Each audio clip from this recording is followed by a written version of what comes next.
ونستغفره ونؤمن به ونتوكل عليه ونعوذ بالله من شرور أنفسنا ومن سيئات أعمالنا من يهده الله فلا مضل له ومن يضلل فلا هادي له ونشهد أن لا إله إلا الله وحده لا شريك له ونشهد أن محمدا عبده ورسوله وصلى الله عليه وعلى آله وأصحابه وسلم. قال الله تبارك وتعالى في القرآن المجيد: أعوذ بالله من الشيطان الرجيم. بسم الله الرحمن الرحيم. والفجر وليال عشر والشفع والوتر. وقال النبي صلى الله عليه وسلم: بني الإسلام على خمس وأفضلها شهادة أن لا إله إلا الله وإقام الصلاة وإيتاء الزكاة وصوم رمضان وحج البيت من استطاع إليه سبيلا. صدق الله العظيم وصدق رسوله النبي الكريم ونحن على ذلك من الشاهدين والشاكرين والحمد لله رب العالمين. اللهم صل على سيدنا محمد وعلى آل سيدنا محمد وأصحاب سيدنا محمد وبارك وسلم عليه. محترم مکرم حاضرین مجلس، السلام علیکم ورحمۃ اللہ وبرکاتہ. اللہ رب العزت کا بے نہایت احسان، کرم اور فضل کہ جس اللہ نے ہم سب کو ایمان کی نسبت سے ایمان والے گھر پیدا فرمایا، اور مزید اللہ رب العزت کا احسان کرم کہ اللہ رب العزت نے ہمیں نماز سے قبل سجدے یہاں پر بیٹھ کر دین کو فکر کرنے کی توفیق نصیب فرمائی.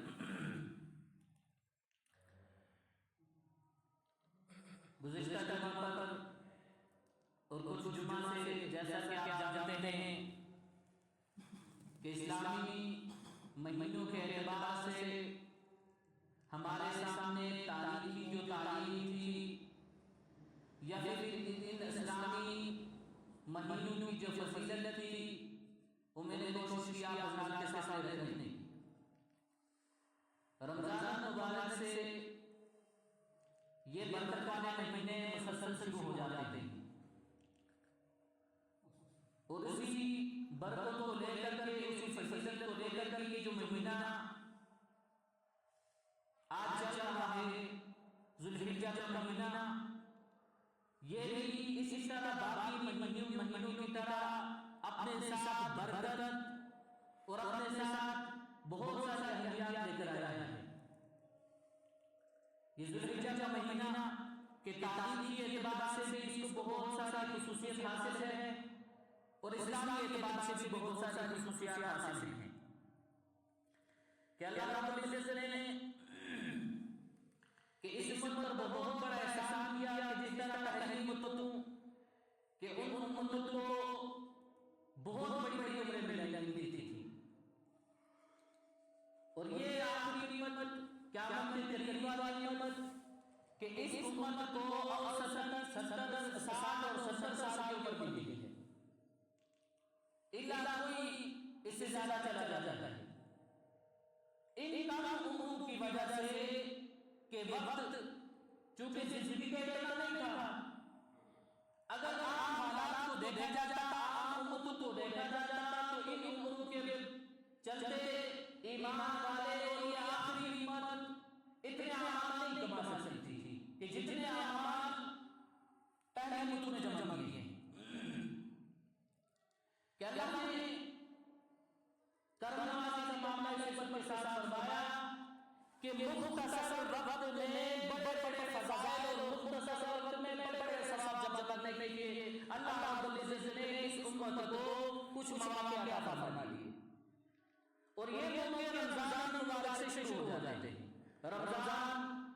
کے بعد شوال کا مہینہ، ذوالقعدہ کا مہینہ، اور یہ آخری مہینہ ذوالحجہ کا مہینہ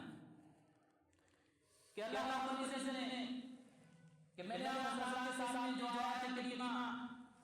سورہ فجر کی تلاوت کی کہ جس میں اللہ رب العزت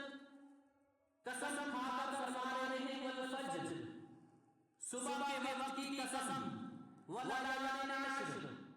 اور 10 راتوں کی قسم، والشفع والوتر، جم اور طاق کی قسم۔ یہ تو ہم جانتے ہیں کہ قسم تبھی کھائی جاتی ہے کسی چیز کی کہ اس کی اہمیت کو سامنے لانا ہوتا ہے، اس کی ویلیو کو سامنے لانا ہوتا ہے، اس چیز کی قسم۔ اور اللہ رب العزت کی عادت شریفہ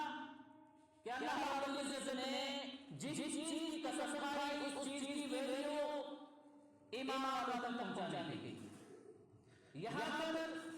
واللیالین عشر کہ 10 راتوں کی قسم، مفسرین فرماتے ہیں کہ 10 راتیں اسی ذوالحجہ کے مہینے کی پہلے شہری راتیں ہیں کہ اللہ رب العزت نے اسے قسم فرمائی، اور اس کی فضیلت کے اتنا کافی ہے کہ اس کی فضیلت کتنی ہو سکتی ہے، اس کی اہمیت اور خصوصیت کتنی ہو سکتی ہے کہ جس چیز کا قسم اللہ رب العزت اٹھا رہے ہیں کہ نبی کریم صلی اللہ علیہ وسلم کی تعلیمات کو پڑھ کر دیکھیں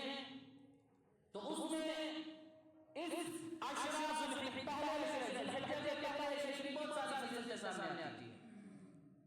ایک فضیلت کہ نبی کریم صلی اللہ علیہ وسلم نے ایک موقع پر ارشاد فرمایا کہ اس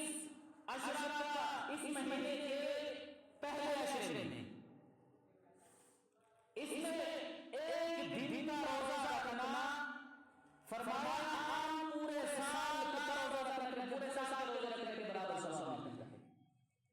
ان 10 دنوں میں کوئی ایک دن کا روزہ رکھے گا، چونکہ یہ روزے تو نہیں ہیں، مگر نبی کریم صلی اللہ علیہ وسلم فرماتے ہیں ایک دن کا اس عشرے میں جو ایک روزہ رکھے گا، فرمایا پورے سال کا روزہ رکھنے کے برابر ثواب ملتا ہے۔ اور فرمایا کہ اس عشرے میں جو ایک رات عبادت جا کر کے عبادت کرے گا، اللہ کے نبی صلی اللہ علیہ وسلم فرماتے ہیں کہ اس نے شب قدر کے برابر اللہ رب العزت کو ثواب عطا فرمائیں گے۔ شب قدر ہم لوگ جانتے ہیں کہ اس شب قدر کو پانے کے لیے رمضان مبارک میں اعتکاف کیا جاتا ہے، اور جو اعتکاف نہیں کرتے وہ بھی پاک راتوں میں جا کر کے اس رات کو پانے کی اجازت دیتے ہیں۔ اور نبی کریم صلی اللہ علیہ وسلم نے اس مہینے کے اس جو پہلا عشرہ کہ اس رات میں جو ایک رات میں رات جا کر کے عبادت کرے گا، اللہ رب العزت اس کو شب قدر کے برابر ثواب عطا فرمائیں گے۔ اور اسی کا بہت سارے فضائل ہیں کہ اس کا کہ یوم العرفہ، عرفے کا جو دن آتا ہے 9 ذوالحجہ کو، فرمایا کہ جس نے 9 ذوالحجہ کا ایک دن کا عرفے کا روزہ رکھا، اللہ کے نبی صلی اللہ علیہ وسلم فرماتے ہیں میرا گناہ ہے اور اللہ سے مجھے امید ہے اللہ رب العزت پچھلے 1 سال کے گناہ معاف فرمائیں گے، اور 1 سال کے گناہ معاف فرمائیں گے۔ یہ جو ہمارے سامنے 9 عرفہ کا دن آئے گا، اور یہ روزہ اپنے ملک کے اعتبار سے رکھا جاتا ہے۔ ہم سعودیہ کو یا عرب ممالک کو دیکھتے ہیں، ان کی طرف ہمیں نہیں دیکھنا، ہم نے جو باقی معاملات، اسلامی معاملات اپنے ملک کے یہاں کے جانوں لے کر کے جاتے ہیں، یہ جاتے ہیں، اسی طرح اس روزے کو بھی ہمیں اعتبار سے رکھنا ہے۔ اور 9 ذوالحجہ غالباً 6 تاریخ کو آتا ہے عرفہ کا دن، فرمایا ایک عرفے کا روزہ رکھنا، اللہ کے نبی صلی اللہ علیہ وسلم فرمایا مجھے امید ہے اللہ کی ذات سے کہ اللہ رب العزت اس کے جو شخص یہ روزہ رکھے گا، فرمایا 1 سال سے گزشتہ گناہ اور 1 سال آئندہ گناہ اللہ رب العزت معاف فرما دے گا۔ کہ ان کی کتنی بڑی فضیلت ہے۔ اور جہاں تک کہ گزشتہ جمعہ سے کہ ان مہینے کو حرمت بتائی جا رہی ہے کہ اللہ رب العزت نے ان مہینوں کو حرمت والا بنایا ہے، کہ حرمت کا معنی کہ اللہ نے اس مہینے کے ثواب کو بڑھا دیا. ہماری غلط فہمی یہ رہتی ہے کہ صرف ثواب ہی بڑھتا ہے. یہ غلط فہمی ہماری رہتی ہے. حالانکہ ان مہینوں میں جو حرمت والے مہینے ہیں جہاں پر ثواب اللہ رب العزت بڑھا دیتے ہیں کہ ایک دن اگر روزہ رکھا جس نے اس کو اللہ رب العزت پورے سال کے روزے رکھنے کا ثواب دیتے ہیں. ایک رات جس نے جاگر عبادت کی شب قدر کے برابر اس کو ثواب ملتا ہے. اسی طرح جس طرح یہ ثواب بڑھتا ہے روایت میں آتا ہے کہ اس میں گناہوں کے باب بھی بڑھ جاتے ہیں. کیا گناہ عام مہینے جو گناہ اس مہینے میں اگر کوئی گناہ کرے گا اس کا وبال بھی بڑھ جاتا ہے, اس کی پکڑ بھی بڑھ جاتی ہے. کہ جہاں پر ان مہینے کے فضائل ہیں کہ ہم فضائل کو رمضان کا مہینہ چونکہ وہ ماحول ایک بنا ہوتا ہے, انسان ذہنی اور جسمانی تیار ہوتا ہے کہ ہمارے سامنے عظمت والا برکت والا مہینہ آ رہا ہے کہ ہم نے اس مہینے میں کس طرح عبادت کرنی ہے, کیسے ہم نے وقت نکال کر کے ہم نے عبادت کے وقت لگانا ہے. ایک ماحول بنا ہوتا ہے. یہ رمضان مبارک چلا گیا, رمضان کے بعد شوال کے 2-3 دن تک کوئی والا ماحول ملتا ہے. پھر شیطان آزاد ہو گیا. اب وہ ماحول نہیں ہے. اب نیکی کرنا آسان نہیں ہے کہ جتنی رمضان مبارک میں نیکی کرنا آسان تھی, مگر اللہ کی کرم نوازی کہ امت کے سنت کے انسان ہر قدم پر گناہوں میں ملوث ہے. کہ اللہ بہانے ڈھونڈتے ہیں کہ کس طرح کہ میری امت کہ میرا بندہ گناہوں سے پاک صاف ہو کر کے اپنے آپ کو چھپا لے. کیسے کہ اللہ رب العزت نے عطا فرمائی ہے. یہ عشرہ الحجہ, یہ اس کا پہلا عشرہ. اس میں چونکہ 2 عبادتیں سے آتی ہیں. ایک عبادت ہے قربانی کی اور دوسری عبادت ہے حج کی. اور حج میں جہاں تک معاملات ہیں, حج کا معاملہ ہے, یہ حج میں جو سفر ہے یہ کتابوں میں لکھا ہے کہ عشق اور مستی, عشق مستی محبت کا سفر ہے. جتنے بھی احکام ہیں دین کی بنیاد 5 چیزوں پر ہے اور ساری کی ساری 5 چیزیں عشق اور محبت کے ساتھ چلتی ہیں. بنی الاسلام علی 5 اول شہادت لا الہ الا اللہ, کہ پہلی لا الہ الا اللہ کہنا اور یہ گواہی دینا کہ اللہ کے سوا کوئی معبود نہیں ہے. جس نے یہ گواہی دے دی, جس نے اللہ کی محبت آ گئی, زبان سے اس نے اقرار کر لیا, اس کے دل سے تصدیق کر لی. اب اس کی محبت کا تقاضا کہ آگے والے جتنے بھی مراحل ہیں کہ اس کے بعد جو بنیاد ضروری ہے اقامت صلاۃ, نماز کو قائم کرنا,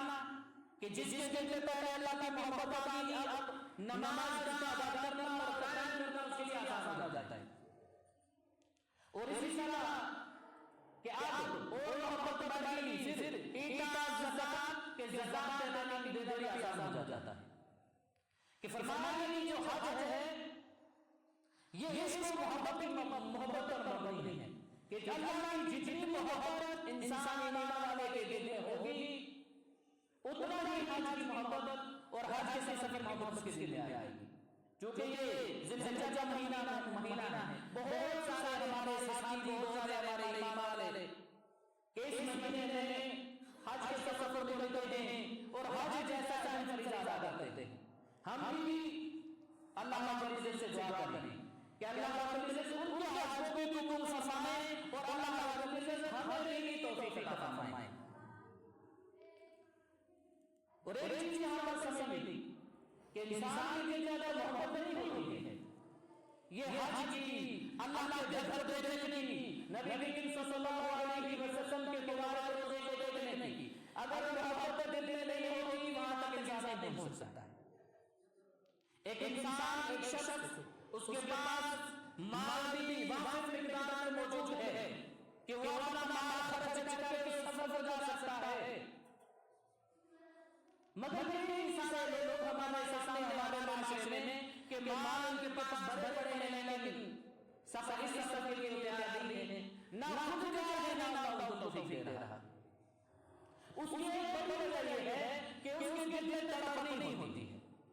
جب انسان کے دل میں اس مقدس عبادت کی تڑپ آئے، اللہ رب العزت اس کے لیے آرام سے اس کے لیے وسیلے اور اسباب پیدا فرما دیتے ہیں۔ یہ حج کا سفر جہاں پر کہ عشق محبت پر مبنی ہے کہ انسان کسی آدمی کے ساتھ، کسی شخص کے ساتھ، کسی دنیا والے کے ساتھ محبت کرے، اور محبت کا تقاضا یہ ہوتا ہے کہ پہلے وہ زبان سے اقرار کرتا ہے کہ میں فلاں شخص سے میری محبت کرتا ہوں، اور اس کے دل میں وہ دل تصدیق کرتا ہے کہ فلاں شخص میرے دل میں بستا ہے۔ اب اس پر اپنا مال خرچ کرنا شروع کر دیتا ہے، اپنے محبوب چیزیں اس پر خرچ کرنا شروع کر دیتا ہے، اور اس کے بعد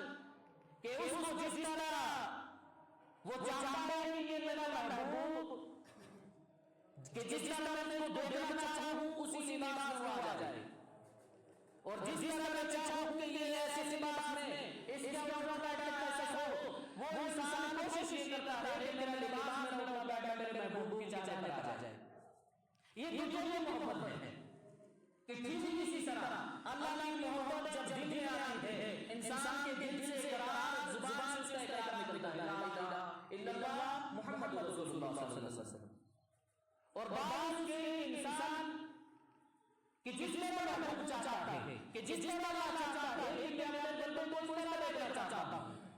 کہ اس کے پاس اپنی محبوب پیشانی ہے، کہ اللہ چاہتا ہے کہ بندہ میرا اپنی محبوب پیشانی زمین پر میرے سامنے رکھے، تو انسان اس پر ایمان اور عقیدہ کرتا ہے۔ اللہ چاہتا ہے کہ یہ میرا بندہ کہ یہ اپنا مال، اپنا محبوب مال جہاں میں چاہوں وہاں خرچ کرے۔ انسان ایسے ہی خرچ کرتا ہے، کبھی زکات دے دی، کبھی صدقہ دے دیا، کبھی کسی اچھے کام میں اپنا مال کو لگا دیا۔ اسی طرح کہ اللہ کی محبت جب کئی سارے ایسے واقعات کتابیں آتے ہیں جہاں پر اس عبادت کی بات ہو رہی تھی کہ اس مہینے میں ایک عبادت حج کی عبادت ہے، اور یہ حج پر محبت پر مبنی ہے کہ جس کے دل میں تڑپ کہ ہم یہ ارادہ کریں، ہر وقت ہمارا یہ حال ہو کہ ہر وقت دل میں ہو تلبیہ ہو، ہر وقت دل میں تڑپ ہو کہ ہم اللہ کے گھر کا دیدار کریں، اللہ کے گھر کا طواف کریں، اللہ کے نبی صلی اللہ علیہ وسلم کے روضہ اقدس کو اپنی آنکھوں سے جا کر کے دیکھیں۔ یہ ایمان والے کے دل میں تڑپ ہمیشہ کے لیے رہنی چاہیے، اور کتابوں میں ایسے تصویر واضح کردار میں ایسے واقعات آتے ہیں کہ مال کے پاس کچھ نہیں تھا، اسباب کے پاس کچھ نہیں تھے، لیکن دل میں تڑپ تھی، اللہ نے ان کے لیے راستے آسان کر دیے۔ اور میں نے کچھ سال پہلے جہاں پر ہم سب کو یاد ہے کورونا کی وجہ سے کئی لوگ جنہوں نے فارم بھرے تھے حج کے لیے اور بعد میں حج نہیں جا سکے، اور کئی سارے ایسے لوگ بھی کہ جنہوں نے فارم بھرنے کے بعد حج کو نہیں جا سکے، جب حج کو دوبارہ کھولا گیا وہ لوگ موجود ہی نہیں تھے، ایسے لوگ بھی گئے تھے۔ اور میں نے اس حالات میں ایک شخص کو دیکھا ہے، اور گھریلو کے ساتھ ہمارے تعلقات کہ اسباب اس کے پاس کچھ نہیں تھے، ایک عام مزدور بھی نہیں، چھوٹی سی ایک مسجد میں نماز پڑھاتا تھا ایک شخص، اور اس کے ہم نے اس کی مجلسوں میں میں نے خود اس کی مجلسوں میں جا کر کے بیٹھا ہوں کہ اللہ نے اس کو اتنی سزا فرمائی کہ لوگ جتنے بھی وہاں پر اس مجلس میں بیٹھے سارے کو کہتے ہیں آپ دعا کرو، اور کئی مرتبہ ایسا دیکھا گیا ہے کہ دعا میں وہ ایک لفظ کہتا تھا، یا اللہ اسباب تو نہیں ہیں، یا اللہ اسباب کچھ نہیں ہیں، تو اسباب پیدا کرنے والا ہے، دل میں تڑپ ہے کہ گھر کا دیدار ہے، گھر کا طواف ہو جائے، اور دل میں تڑپ ہے کہ نبی صلی اللہ علیہ وسلم کی زیارت ہو، روضہ اقدس کی زیارت ہو جائے، ایسے انسان کی دعا میں ہوا کرتے تو روتا رہتا تھا۔ اور کئی بار ایسا بھی دیکھا کہ اس کی لمبی دعا کی وجہ سے ساتھ والے ایک دوسرے کو اس طرح اشارہ کرتے ہو لمبی دعا کے لیے لگا دیا اس کو۔ ان حالاتوں میں اس طرح کے چلتے ایک شخص نے ملازم ریٹائر ہوا، اس نے اپنے کچھ جو ریٹائر ہے اس نے ارادہ کیا کہ حج کے لیے نکلوں گا، حج کے لیے اس نے فارم بھرا، کورونا آ گیا، کورونا کی وجہ سے اس کا وہ سارا سلسلہ ٹھپ ہو گیا۔ کچھ سال کے بعد جب وہ دوبارہ سلسلہ شروع ہونے لگا، شروع ہونے سے پہلے ایک شخص بیمار ہو گیا۔ اب بیمار ہوا ہے، دوسرا شخص اس کے پاس کوئی اسباب نہیں، رشتے داری بڑے دور کی ہیں، بیمار ہوا، بچوں کو بلا کے کہنے لگا مجھے لگتا ہے میری زندگی پتہ نہیں کیسے کیسے گزری ہے، میں نے ارادہ کیا حج کے لیے تو حالات ایسے آ گئے، شاید اللہ نہیں چاہتا میں وہاں پہنچوں، تو میری وصیت ہے تم یہ میرا مال جتنا خرچہ ہوگا یہ میری وصیت ہے، میرے ورثے سے میرے ترکے سے میں چھوڑے ہوئے مال سے اٹھا کر کے کسی نیک آدمی کو حج کے لیے بھیج دینا۔ اور یہ خود دیکھا ہے کہ کوئی پتہ نہیں، کسی کو کوئی پتہ نہیں، گھر والوں نے اس کے بچوں نے اس شخص کو پکڑا کہ تو اپنا ویزا بنانا ہو، پاسپورٹ بنانا ہے، اس کو پتہ نہیں کس لیے بنانا ہے، پاسپورٹ بنوا کر کے اس کو حج کا وہ جو انتظام تھا، وہ جو سارے ٹکٹ تھے، جو خرچہ تھا اس کے ہاتھ دے دیا۔ اب یہ شخص حج کر کے واپس آیا ہے، اس کے بھائی خود میرے پاس آ کر کے کہتا ہے کہ جب وہ حج کے گھر سے نکلا تھا اب اپنا سامان اس کے پاس کچھ نہیں تھا، مگر اللہ نے دعاؤں کی بدولت کہ ہر چیز میں اس کی دعا رہتی ہے، اللہ اسباب تو کچھ نہیں ہے، اسباب میرے پاس کچھ نہیں ہے، تو راستے کھولنے والا ہے، تو ہی اسباب پیدا کرنے والا ہے۔ اور اللہ نے اسباب ایسے سے رکھا، ماں باپ کا ذاتی کچھ نہیں، گھر کے حالات چھوٹے چھوٹے بچے اور مختصر سی اس کی کمائی، اللہ نے اس کے لیے راستہ بتا دیا، پرائیویٹ جا کے حج کر کے آ گیا۔ یہ حج کا جو سفر ہے یہ اس کو محبت پر ہے، ہم اپنے دل میں یہ ارادہ کر کے یہاں پر بیٹھیں کہ اس مہینے میں اس سال ہم نے کوشش نہیں کی، آئندہ سال تک ہمارے پاس اسباب نہیں ہیں، ہم اللہ سے دعا کریں کہ اللہ ہمارے لیے اسباب پیدا کر دے، اور جس کے پاس اسباب ہیں وہ یہ کوشش کرے کہ میں پہلی فرصت میں اپنے لیے انتظام حج کا انتظام کروں۔ اللہ کے نبی صلی اللہ علیہ وسلم نے فرمایا جس کے پاس وسائل ہیں، اسباب ہیں، باوجود اسباب کے وہ حج نہیں کرتا، یہودی مرے نصارا مرے کوئی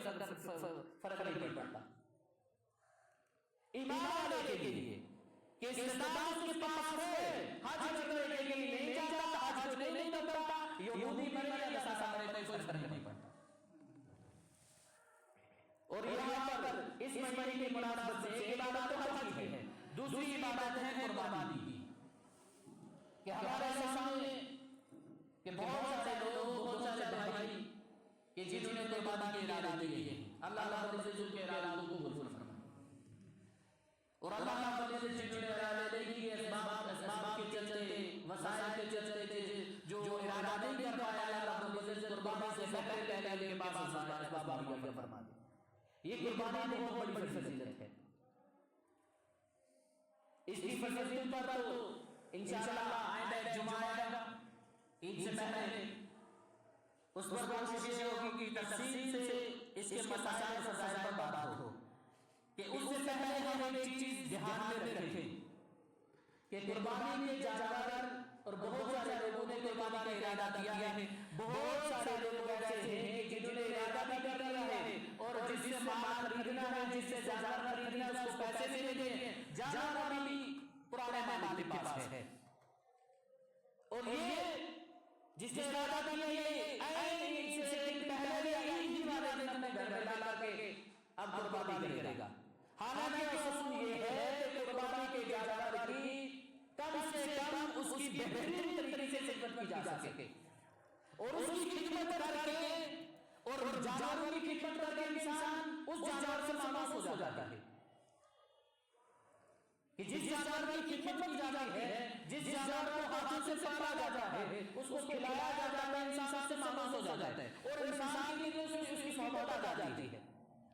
اور یہ قربانی کا تقاضا یہ ہے کہ اس جانور کو تم نے قربان کرنا ہے کہ جس کی محبت تمہارے دل میں ہو، کہ ذبح کرتے وقت تمہارے دل میں محبت ہو۔ یہ جو قربانی ہے حضرت ابراہیم علیہ السلام کی سنت ہے، اور حضرت ابراہیم علیہ السلام نے قربانی کرتے وقت جو چھری چلائی کسی جانور پر نہیں چلائی تھی. جو چھری چلی ہے وہ حضرت اسماعیل علیہ السلام اور حضرت ابراہیم علیہ السلام کے نقطے پر چلی اور وہ بچہ جس کو بڑھاپے میں جا کے مانگا ہوا ہے کہ یہ قربانی کا تقاضا نہیں ہے کہ جس جانور کو قربان کیا جائے کہ اس کی محبت کے دل میں ہو. کہ ہم کوشش کریں کہ ہم نے اگر قربانی کے ارادے کیے ہیں کم سے کم اس کو اپنے گھر میں لا کر کے اپنے ہاتھوں سے کھلائیں, اس کی خدمت کریں, اس کو اچھے طریقے سے رکھیں. اور قربانی کے وقت ایک تکل میں رہتا ہے کہ میں اگر قربانی نہیں کرتا میرا دوسرا بھائی یا دوسرے رشتے دار دیکھیں گے, سوچیں گے, کہیں گے کہ اس پاس مال بھی ہے, وسائل بھی ہے, اسباب بھی ہے, قربانی نہیں کرتا, اس لیے دکھانے کے لیے آخر موقع پر وہ قربانی کا جانور خرید لے گا یا کسی کو وہ حصہ دے دے گا, کسی جانور میں حصہ لے گا کہ ہمیں تانے میں نہ پڑیں. دوسرے دیکھنے والا یہ بھی نہ سوچے کہ قربانی نہیں کی, کہ اس نیت اور اس وجہ سے کہ لوگ قربانی کرتے ہیں. یہ قربانی نہیں, یہ دیا بن جاتا ہے, یہ دکھلاوا ہے. قربانی اللہ کی رضا کے لیے ہے اور اس سے بڑا فائدہ ہے. اور اس ذوالحجہ کے مہینے میں کہ نبی صلی اللہ علیہ وسلم نے جو وصیت فرمائی, جو نصیحت دی ہے, فرمایا کہ یہ ذوالحجہ کا چاند جو بھی دیکھا جائے جس نے قربانی کا ارادہ کر لیا اس کے لیے ضروری ہے کہ وہ ناخن بھی نہ تراشے اور بال بھی نہ بنائے, بالوں بھی نہ کاٹے. یہ اس کے لیے ہے جس نے قربانی کا ارادہ کر لیا. اب یہاں پر کئی سارے سوال ہوتے ہیں, کئی سارے سوال آتے ہیں کہ یہ قربانی والے کی کیوں ضروری ہو گیا ہے. اگر دیکھا جائے تو نبی صلی اللہ علیہ وسلم کی جس کے دل میں محبت, اس کو دلیل کی ضرورت نہیں ہے, اس کو دلیل کی ضرورت نہیں ہے کہ کیوں ہے, کس لیے ہے, کیوں فرمایا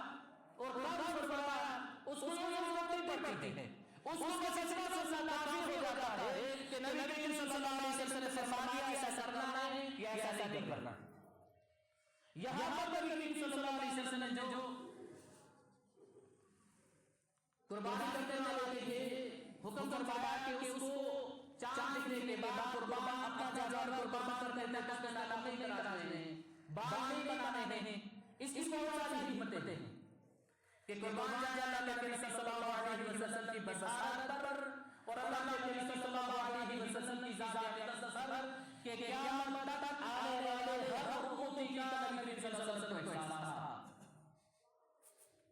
کہ بہت سارے لوگ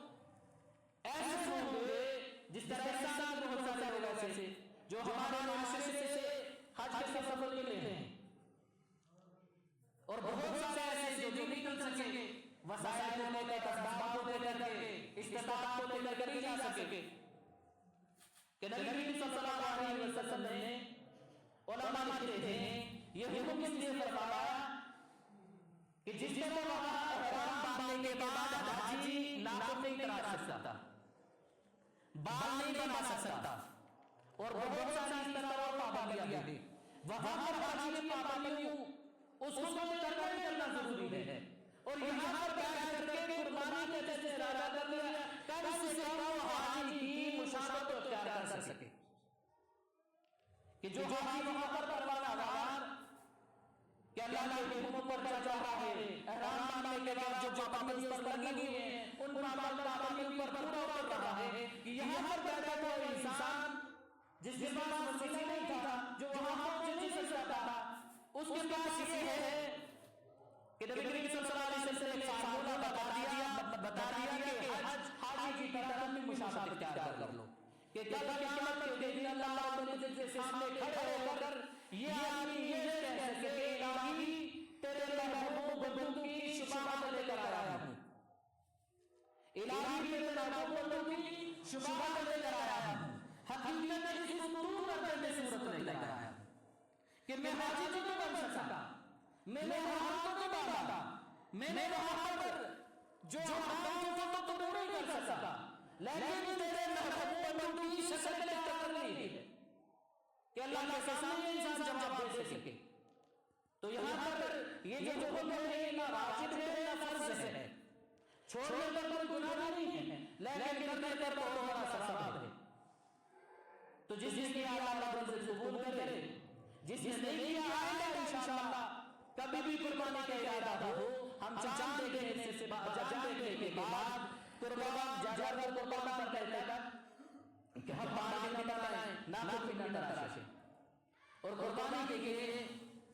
چونکہ انشاءاللہ آئندہ جمعہ اس پر تفصیل سے قربانی کے بارے میں اس مسائل کیا ہیں، آج اتنا ہم جان لیں کہ قربانی کس پر واجب ہے. ایک تو زکات ہے، زکات سال گزرنے کے بعد زکات واجب ہوتی ہے. جس مال پر سال گزر جائے قربانی کے لیے وہ چیز نہیں ہے. قربانی جس طرح سچا اس پر واجب ہے، قربانی اس پر واجب ہے کہ 12 تاریخ 12 ذی الحجہ اس سال اگر کسی کے بعد کسی کے پاس 52.5 تولہ چاندی کے بدل مال آ گیا جو ضرورت سے زائد ہے، خرچہ کرنے کے بعد اس کے پاس اگر اتنا مال بچتا ہے، وہ مال صرف نقد نہیں ہے، وہ مال گھر میں چیزیں ضرورت کی جو زائد چیزیں ہوتی ہیں، گھر میں بہت ساری چیزیں جو ضرورت سے زائد ہوتی ہیں، جس طرح تانبے کے برتن اور کوئی ایسی ڈنر سیٹ، کوئی ایسے دنیا گھر میں آلات آتے ہیں کہ ڈنر سیٹ ایسی بہت ساری چیزیں جو گھر میں آسان استعمال نہیں ہوتی، ایسی چیزیں بستر ہے اور بہت سارے ایسی چیزیں ہیں کہ اگر وہ بھی ہے اس پر بھی قربانی واجب ہے جس کے پاس یہ ہے. اور ایک چیز کہ ہم گھر میں گھر کا بڑا مرد وہ سمجھتا ہے کہ قربانی بے بے واجب ہے، سال اس نے قربانی کے موقع پر بھیڑ خرید لیا، کوئی بکرا خرید لیا، اس نے قربانی ادا کر لی. جس مرد پر قربانی واجب ہے اس کو ضرور یہ دیکھنا ہے کہ اس کی عورت، اس کی بیوی عورتوں کے پاس سونا موجود ہوتا ہے، اور عورتوں کے پاس بہت سارے ایسی چیزیں موجود ہوتی ہیں کہ جو استعمال نہیں آتی ہیں. بہت ساری چیزیں ایسی ہوتی ہیں، ان کو اس کا بھی حساب لگانا ہے اور تم پر الگ سے قربانی واجب ہے. مسلمان مرد پر بھی واجب اور مسلمان عورت پر بھی واجب. اس لیے ہم احتیاط سے اس مسئلے پر دیکھیں کہ ہم باوجود استطاعت کے کہ ہمارے پاس وسیلہ اسباب ہے، استطاعت ہے، ہم نے قربانی نہیں کی، بہت بڑا کبیرہ گناہ ہے. کہ نبی کریم صلی اللہ علیہ وسلم نے فرمایا کہ جس نے باوجود استطاعت کے قربانی نہیں کی وہ ہماری عیدگاہ کے قریب بھی نہ آئے. بہت بڑی ہے کہ ہماری مسلمانوں کی عیدگاہ کے قریب بھی ایسا نہ آئے کہ جس نے استطاعت کے باوجود قربانی نہیں کی. کہ ہم استطاعت کو دیکھیں، اسباب کو دیکھیں، نصاب کو دیکھیں کہ ہمارے پاس آیا اتنا نصاب، اس نصاب کو ہمارا پہنچتا ہے کہ جس پر قربانی واجب ہے، اگر پہنچتا ہے ہم نے فکر کرنی ہے کہ ہم نے قربانی کے لیے جانور خریدے ہیں اور یا خریدتے نہیں ہیں، ہم نے کسی جگہ پر قربانی ہو رہی ہے اس میں حصہ ڈالا. اللہ رب العزت سننے سے زیادہ کرنے کی توفیق سے فرمائے. وآخر دعوانا ان الحمدللہ رب العالمین برحمتک یا ارحم الراحمین. سب مستقر